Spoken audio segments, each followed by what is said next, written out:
So I'm out here in Philadelphia working out Devon Van Oostrum. James Clark is working him out. He's a top trainer from the US. I've got him involved just because I feel like it's important to have good people around you. He's someone who cares very much about the game, understands it after 16 years of experience. And in terms of bringing Devon over from the UK, bringing Ryan Richards over also, I want them to be more inside of a basketball environment, which they don't get in the UK. Part of my thought process was in the UK, which is for me still developing in the basketball circuit. More players are coming from the UK and moving into the basketball system in the US through high school, college, etc., and also going straight to Europe. The fact that we don't really have something in the UK is obviously something that's known to everybody, pretty much who's within the basketball circuit around the UK, and I'm sure people are kind of doing their thing to improve it. The facts are the funding is not there. So I want to really bring something to the UK in terms of development from the grassroots level upwards. I understand and respect the training aspect of the game, the skill development side, as at the end of the day that's what you need to do in order to really improve and to, from professionally speaking, to grow the figures in terms of the contract. So my aim is really angling it from that player development side, moving into that space and hoping to develop from a younger level in the UK and up. As we get more recognition, as we improve in terms of the players that we send from the UK to the US or Europe, I hope to grow something. I hope to grow something and use a couple of players, as I mentioned already, Devon Van Oostrum and Ryan Richards, Miles Hessen amongst others, as kind of flagships to really improving the UK basketball system. Here's some clips of Devon Van Oostrum and Ryan Richards working out in Philadelphia.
Hey, how's it going, guys? It's Daniel James here with Devon Van Oostrum, player and also friend from Sheffield, South Yorkshire. Devon, how you doing, man? I'm good, how are you? Yeah, very well. Good to have you here, man. So just a quick question, a couple questions actually. I want to know, what was the most difficult transition for you coming from the UK and adapting as a young baller in a European system, obviously much different to the non-basketball background of the UK? I mean, personally, I don't think I had any difficulty adapting to the game, but whenever I would mention that I'm from England, then you'd get a certain look as if, oh, they actually play basketball in England. But I mean, personally, I don't think I had any difficulty in that sense. I had a lot of cultural difficulties with the language barriers and stuff, but basketball-wise, it was always a connection. Which you got over quickly, of course. You could speak Spanish quite fluently, as I've heard. And secondly, how do you see your future, and how would you plan to create that into existence? In the next few years, let's say. I mean, I see my future very simple. I want to be important on a team. I want to have a big role and gradually work my way to the top, whether that's wherever it may be, or just try and get as high as I can with that specific role. Or fingers crossed. I mean, I'm sure for me, myself, I see you getting quite high. I mean, hopefully that's push for the NBA, but of course, step by step is something I'm sure you agree with. So in terms of coming from the UK, of course, would you give any advice to any young kids, any up-and-coming young kids that are serious about their craft, that would hopefully be, in your position or would aspire to be in your position at some point in time? I mean, if they aspire to be a professional basketball player, I'd say, be consistent with your work, be efficient. It's all good and wanting to be a pro for a week, but you've got to be consistent. It's got to be a years thing. You've got to put that work in every day. And I'm a big believer of hard work pays off. And there are many examples out there of hard work paying off. Yeah, I like that one. Let's quote that: consistency in your work. I think that's a very important thing for the kids there. All right, so in terms of yourself, who is Devo as a player? Creative, fun to watch. If anyone watches me play, I'd like them to think, oh, this guy, he loves to play, he loves to have fun, he's really enjoying himself out there. That's, basically the impression I want to give off. Obviously, I want to be as serious as I can be, but this is it's a short basketball career, so you want to be able to enjoy it while you can. Yeah, and I definitely enjoy watching you play, and I have done for a very long time. So let's hope that continues and a much higher level each year. So thank you, Dev. Appreciate it very much, and I'll be following you, of course, as close as I can. All right, thank you guys, and Devon Van Oostrum here at UPenn, as you see in the background, getting in some work, good work this summer. Let's wish him the best for next year. Okay.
James here with Ryan Richards at Villanova University, 2016 champs.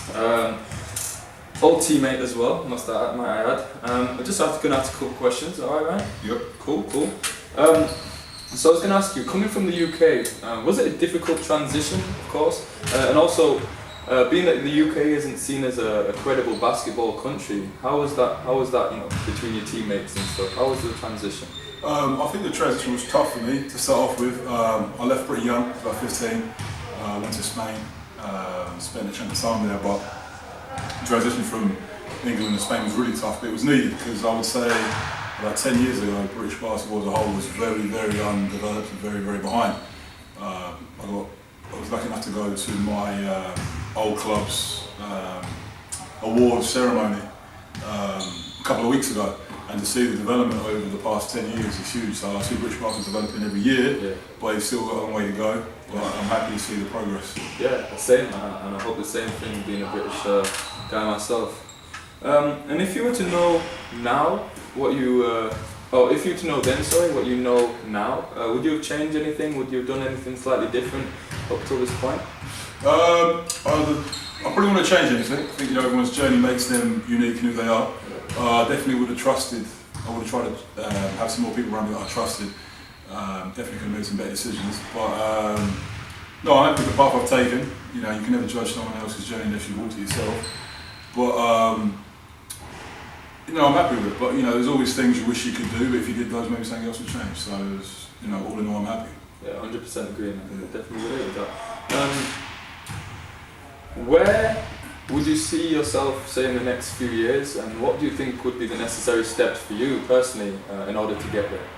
My goal in the next few years is to be an NBA player. I was drafted in 2010. Injuries and being a bit immature, I didn't really have my chance. But I've learned, and I'm 100% focused, to be in the NBA by 2018. Hopefully sooner, but obviously, that's my goal. So I set that for myself. And I'm going to do what it takes to get there in the next 2 years, so we'll see. And we wish you the best of luck for that. That's definitely for sure. And Ryan, as a player, how would you describe Ryan Richards? As a player, I would say that I'm definitely especially the last 3 years I've kind of matured, I'd say I'm like a bit of a class clown in the locker room. But I had my business in practicing in the games. I'm relied on, especially in like fourth quarter situations. My teammates trusted me, and definitely like a good teammate. I've worked on that over the years, learning what it takes to be one.